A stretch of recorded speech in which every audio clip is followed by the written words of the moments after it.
Hello नमस्कार दोस्तों, स्वागत है आप सभी लोगों का सीडीबीजी वाला पे। मेरा नाम है योगेश लाहनकर, आपका हिस्ट्री का टीचर।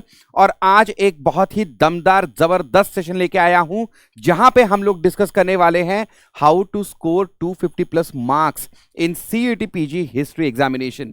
जी हां, HUQP09 हिस्ट्री में 250 प्लस मार्क्स कैसे स्कोर करने हैं, इसके ऊपर यहां पे चर्चा की जाएगी। तो चलिए आगे बढ़ते हैं without wasting any further time. आगे बढ़ने से पहले मैं आपको एक छोटी सी बात याद दिलाना चाहूंगा। ये हमारा टेलीग्राम का ग्रुप है, इसको जरूर ज्वाइन कीजिएगा, क्योंकि इस तरह के इंफॉर्मेटिव वीडियोस कंटिन्यूअसली वहां पे मैं आपको अपडेट करता रहता हूं। ठीक है, चलिए आगे बढ़ते हैं। बात कर लेते हैं इस 250 प्लस के जो गोल्डन फिगर के बारे में हमेशा चर्चा होती है सीईटी पीजी हिस्ट्री के लिए। HUQP09 हिस्ट्री जो कि कोड है सीईटी पीजी में हिस्ट्री का। तो यहां पे 250 प्लस मार्क्स का इतना बड़ा क्या संबंध है? हम 250 प्लस मार्क्स के बारे में ही क्यों बात करते हैं? अगर हम बात करते हैं जेएनयू की, बीएचयू की,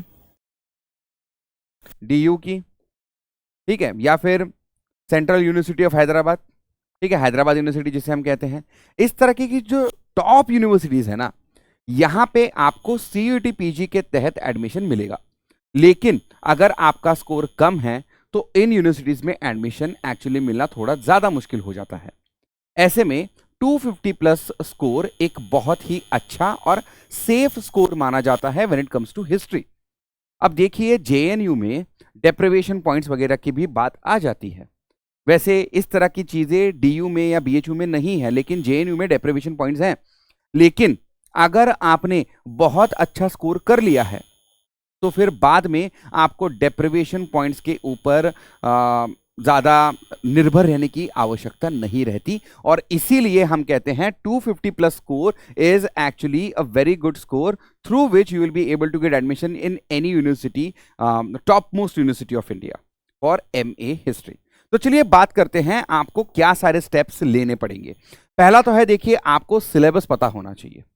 आपकी सिलेबस की कॉपी, जो सीईटी पीजी में जो सिलेबस आता है उसकी कॉपी आपके पास जरूर रहनी चाहिए। जहां पे आप पढ़ाई करने के लिए बैठते हैं, यूजुअली जहां पे बैठते हैं वहां पे एक कॉपी अपने नोट्स के इसमें एक कॉपी वगैरह आप रख लीजिएगा। प्रिंट आउट करके इसका जो है एक फिजिकल कॉपी रखिएगा। मोबाइल फोन्स में मैं देख लूंगा वगैरह, ये चीजें मत कीजिएगा।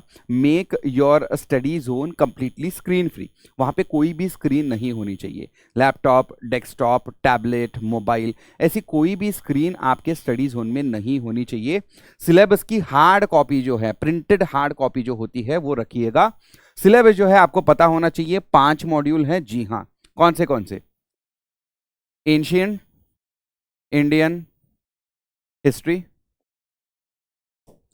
Early medieval,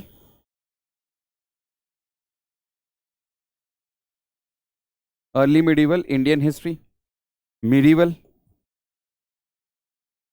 Indian history, modern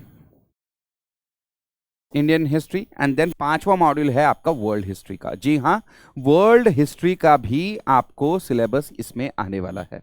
एक बात जो आपको पता होनी चाहिए कि जो मॉडर्न इंडियन हिस्ट्री का जो सिलेबस है वो इंडिपेंडेंस ऑफ इंडिया पे खत्म हो जाता है। पोस्ट इंडिपेंडेंस वाला जो पूरा का पूरा सिलेबस है वो आपको यूजीसी नेट में आता है। सीईटी पीजी में इसका कोई भी जिक्र नहीं है, ये नहीं आने वाला। ठीक है, तो ये 5 मॉड्यूल है। ठीक है, तो ये आपको पता होना चाहिए। पूरा का पूरा जो आपका सिलेबस होगा आपको ठीक से पता होना बहुत जरूरी है। चलिए, दूसरा पॉइंट क्या है? You have to stick to your resources, you have to trust your resources. Stick के साथ साथ प्लस कीजिए यहां पे ट्रस्ट। ठीक है, आपको ट्रस्ट करना होगा जो कोई भी बुक लिस्ट आप यूज कर रहे हैं उसके ऊपर। अगर आप अभी भी कंफ्यूज हैं कि मैं कौन सी बुक लिस्ट को इस्तेमाल करूं, तो इसके ऊपर ऑलरेडी एक सेशन मैंने बना दिया है। केवल 20 मिनट का सेशन है, देख लीजिएगा। अगर मैं जनरली बता दूं, आपको ओल्ड एंड न्यू एनसीईआरटीज पढ़नी है, ग्रेड 6 से लेके ग्रेड 12 की। बीच की आपको ग्रेड 11 की न्यू एनसीईआरटी कट करनी है। इसके अलावा आपको ये करना है, फाइन आर्ट्स की ग्रेड 11 ग्रेड 12 की पढ़नी है एनसीईआरटी। और इसके अलावा ये फाइन आर्ट्स की ग्रेड 11 ग्रेड 12 की न्यू एनसीईआरटी है। और इसके अलावा एंशिएंट इंडिया में आर एस शर्मा, तो आर एस शर्मा आपकी बेस बुक है। R S Sharma plus Upinder Singh, है ना। उपिंदर सिंह जो है एंशियंट इंडिया के लिए भी रेफरेंस है, अर्ली मिडिवल के लिए भी रेफरेंस है। दूसरा है आपका मिडिवल इंडिया में सतीश चंद्र, है ना, सतीश चंद्र, वॉल्यूम 1 वॉल्यूम 2 यानी आपका पार्ट 1 पार्ट 2। मॉडर्न इंडिया के लिए शेखर बंदोपाध्याय, शेखर बंदोपाध्याय, और इसके अलावा बिपिन चंद्रा। ठीक है, तो बिपिन चंद्रा की जो ओल्ड एनसीईआरटी है, जो अभी मेरे ख्याल से ओरिएंट ब्लैक स्पोन या फिर ऑक्सफोर्ड में आती है, ठीक है, रेफरेंस बुक के तहत आती है, वो प्लस शेखर बंदोपाध्याय, इस तरह की जो एक रिसोर्स लिस्ट है, इसके ऊपर आपको ट्रस्ट होना चाहिए, आपको इसी के ऊपर स्टिक होके इसी के ऊपर काम करना है। कंटिन्यूसली सोर्सेस चेंज मत कीजिएगा, इससे आपका जो प्रिपरेशन है इसमें बहुत बड़ी बाधा आती है। ठीक है, ये सिर्फ मैंने एक सजेस्टिव लिस्ट यहाँ पे दी है, आप वो वाला सेशन जरूर देख लीजिएगा, बुक लिस्ट वाला। आगे बढ़ते हैं, कंसेप्ट्स एंड फैक्ट्स दोनों के ऊपर आपको फोकस रखना चाहिए। कंसेप्ट्स जो होते हैं ये आपका बेस बनाते हैं। ठीक है, मैं हमेशा मेरे जो बच्चे हैं इनको कहता रहता हूं, एनटीए जो एग्जाम लेती है ना वो ज्यादातर फैक्ट्स के ऊपर लेती है, फैक्ट्स। तो आपकी जो एग्जाम है ना ये ज्यादातर फैक्चुअल क्वेश्चंस के ऊपर आएगी। तो मैं आपको कंसेप्ट्स क्यों करने को बोल रहा हूं, क्योंकि कंसेप्ट आपके बेस हैं। जब तक आप बेस ठीक नहीं करोगे, ये जो फैक्ट्स है ना, ये जो फैक्ट्स है, सॉरी, हाँ, ये जो फैक्ट्स हैं जो एग्जाम में आने वाले हैं ये आपको याद ही नहीं होंगे। तो इसकी वजह से कंसेप्चुअल अंडरस्टैंडिंग जो है आपका बेस रहेगा, और इसके ऊपर जो फैक्ट्स होंगे जो एग्जाम में पूछे जाएंगे वो आप याद रखने की कोशिश करेंगे। और जब आप ये करेंगे तब आपको पता चलेगा कि आपको ज्यादा अच्छे तरीके से अब समझ में आ रहा है, जो एग्जाम के लिए तैयारी जिस प्रकार से होनी चाहिए वो हो रही है। ठीक है, चलिए आगे बढ़ते हैं। Next point is effective micro notes, they are a must. ठीक है, आपको ये बात हमेशा से मैं कहता चला आ रहा हूं, आप कोई भी मेरा वीडियो देख लीजिएगा, इसके पहले का बहुत बार बोला है मैंने, माइक्रो नोट्स बनाना बहुत जरूरी है। मैंने इसका एक रेशियो भी आपको बताया था, 100 पेजेस अगर आप रीड कर रहे हो तो ज्यादा से ज्यादा 10 पन्ने में आपके माइक्रो नोट्स बनने चाहिए। क्यों? क्योंकि एग्जाम के पहले आप वो 100 पेजेस फिर से रीड नहीं कर सकते एक दिन पहले। ठीक है, तो आपको इफेक्टिव माइक्रो नोट्स बनाने हैं, और ये माइक्रो नोट्स कैसे होने चाहिए, 100 पेजेस अगर पढ़े तो उनको ज्यादा से ज्यादा 10 पेजेस में आपको बनाना है। इसके ऊपर भी एक डिटेल्ड अराउंड 18 to 20 मिनट्स का सेशन में लाया हूं, वो भी आप जरूर देखिएगा, ताकि आपको ठीक से पता चले कि किस तरीके से आप माइक्रो नोट्स बना सकते हैं एग्जाम की प्रिपरेशन के लिए। चलिए आगे बढ़ते हैं। Next point is about PYQs. ज्यादातर बच्चे क्या करते हैं, पीवाईक्यूज का रट्टा मार लेते हैं, रट्टा नहीं मारना है। पीवाईक्यूज को as a reference material use करना है। You have to guess, guess क्या करना है, type of question, type of questions. इसके अलावा आपको गेस करना है एरियाज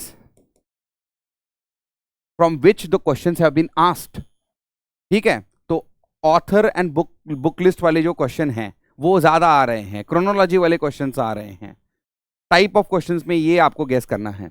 एरियाज में आपको पता है दिल्ली सल्तनत is really very important, Mughals very important. वैसे देखा जाए तो ऐसे भी एरियाज आपको हाईलाइट करके रखने हैं, जैसे कि stone age, pre history India की, इसके ऊपर बहुत कम सवाल आए हैं, लेकिन आगे चल के इसके ऊपर सवाल आने वाले हैं, ऐसा जरूर मैं मानता हूं। तो इस तरीके का आपको एक आकलन जो है वो होना चाहिए। ये चीज अगर आपको चाहिए, इसके ऊपर अभी तक मैंने सेशन जो है बनाया नहीं है, अगर चाहिए तो जरूर आप कमेंट करके बताइएगा, मैं इसके ऊपर एक सेपरेट सेशन लाऊंगा जहां पे मैं पीवाईक्यूज को किस तरीके से हम लोग यूज कर सकते हैं एज अ रेफरेंस मटेरियल, ये आपको इन डिटेल समझाने की कोशिश करूंगा। ठीक है, आगे बढ़ते हैं। हाँ, identify high yielding topics, PYQs को पकड़ के ही आपको ये चीज करनी है, जहां पे आपको ये देखना है कि भाई देखो पीवाईक्यूज में कहां से क्वेश्चन आए हैं। एरियाज जब आप हाईलाइट करते हैं, हाई यील्डिंग टॉपिक्स यानी पढ़ने में आसान है और इससे क्वेश्चंस भी आते हैं और आसान क्वेश्चन आते हैं। For example world history, world history question बहुत कम आए हैं, लेकिन जब कभी भी क्वेश्चन आया है इतना इजी आया है कि ऊपर ऊपर वाली सुपरफिशियल अंडरस्टैंडिंग के ऊपर भी वर्ल्ड हिस्ट्री का कोई भी क्वेश्चन आप आराम से कर सकते हो। ठीक है, ये पूछा जाता है कि ये इवेंट कौन से वर्ल्ड हिस्ट्री के कौन से इसमें आता है, रेवोल्यूशन में वगैरह आता है। फॉर एग्जांपल अगर आपसे ये पूछा कि स्टॉर्मिंग ऑफ बेसाइल कौन से रेवोल्यूशन के साथ एसोसिएटेड है, फ्रेंच रेवोल्यूशन या फिर रशियन रेवोल्यूशन। इजी है, फ्रेंच रेवोल्यूशन के साथ है। इस तरह के क्वेश्चंस आते हैं, ठीक है। तो ये हाई यील्डिंग टॉपिक मैं मानता हूं, जरूर क्वेश्चंस कम आते हैं लेकिन इजी आते हैं। तो इस तरीके से आपको क्या करना है, आइडेंटिफाई करने हैं टॉपिक्स, ठीक है। अगेन मॉक टेस्ट, पीवाईक्यूज का इस्तेमाल तो कर लिया, मॉक टेस्ट जो है कंटिन्यूसली आपको लगाने हैं, दे आर सीवियस। अगर आपने 90 मिनट में 75 क्वेश्चन सॉल्व करने की, जो कि सीयूटी पीजी का पैटर्न है, अगर ये सॉल्व करने की आपने प्रैक्टिस रखी तो उसी से आपकी ओवरऑल क्या बनेगी, एक अंडरस्टैंडिंग बनेगी कि आप किस तरीके से एग्जाम को सॉल्व करते हैं। इसमें भी आपको क्या करना है, राउंड 1 एंड राउंड 2 ये करना है। राउंड 1 में सिर्फ श्योर शॉर्ट क्वेश्चन करने होते हैं, देखिएगा कि राउंड 1 में कितने क्वेश्चंस बन पाते हैं। राउंड 2 में फिर जिन क्वेश्चंस में आपको एक या दो ऑप्शंस में कंफ्यूजन है वो करने हैं। इस तरीके से आपको मॉक टेस्ट का इस्तेमाल करना है। मॉक टेस्ट सॉल्व करने के बाद स्कोर चेक करके कहां पे गलतियां हुई हैं वो देखनी है। ये गलतियां हमें एग्जाम में फिर से दोहरानी नहीं है।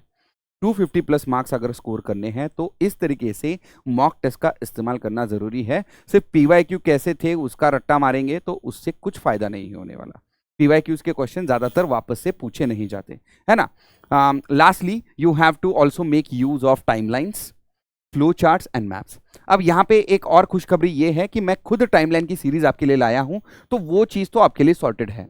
एंशिएंट से लेके मॉडर्न तक सारी की सारी टाइमलाइंस जो है उस सीरीज में मैं आपके लिए कवर कर रहा हूं। आप खुद फ्लो चार्ट्स एंड मैप बनाने की कोशिश कीजिएगा, ठीक है। अगर आपको इसके ऊपर भी कहीं पे कुछ सीरीज चाहिए तो वो मुझे बता दीजिएगा, इसके ऊपर भी सीरीज लेके आने की मैं पूरी कोशिश करूंगा, ठीक है। लेकिन इसके अलावा कंपैरेटिव टेबल्स ये भी आपको बनाने हैं, ठीक है। फ्लो चार्ट्स बनाने हैं, न्यूमोनिक्स के आपको ये करनी है जिसके तहत आप कंसेप्ट्स वगैरह याद करोगे, ठीक है। तो ये जो सारी चीजें हैं करनी है। लास्टली एकदम लास्ट वाला पॉइंट है ये, एग्जाम के पहले अपना खुद का एग्जाम रिचुअल बनाओ, ठीक है। तो मॉक टेस्ट में ये एग्जाम रिचुअल आप फॉलो करो। आप कितने बजे उठोगे, कैसे मतलब आप तैयारी करोगे, कैसे एग्जामिनेशन सेंटर पहुंचोगे, किस तरीके से आप एग्जाम दोगे, उसमें क्या क्या रुकावटें आ सकती हैं, क्या बाधाएं आ सकती है, आप अपना जो मानसिक संतुलन होता है वो एग्जाम के दौरान किस तरीके से मेंटेन करोगे, इस सारी की सारी चीज़ों के ऊपर आपका फोकस होना चाहिए। क्यों? क्योंकि एक्चुअली में क्या होता है, हम लोग ज़्यादातर पढ़ते हैं लेकिन मॉक टेस्ट देते वक्त उतनी सीरियसनेस हम मेंटेन करते नहीं हैं।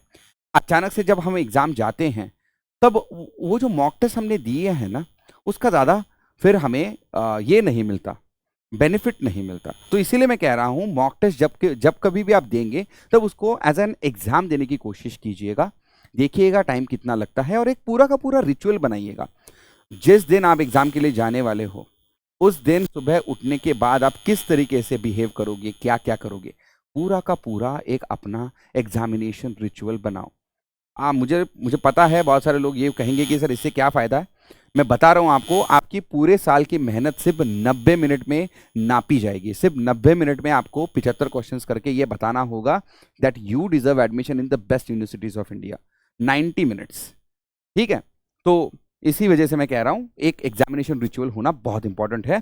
तो इसी के साथ ये सेशन यहीं पे खत्म होता है। आई होप ये सेशन आपको पसंद आया होगा and I will come once again on this particular channel with more such informative videos. Thank you very much and bye bye.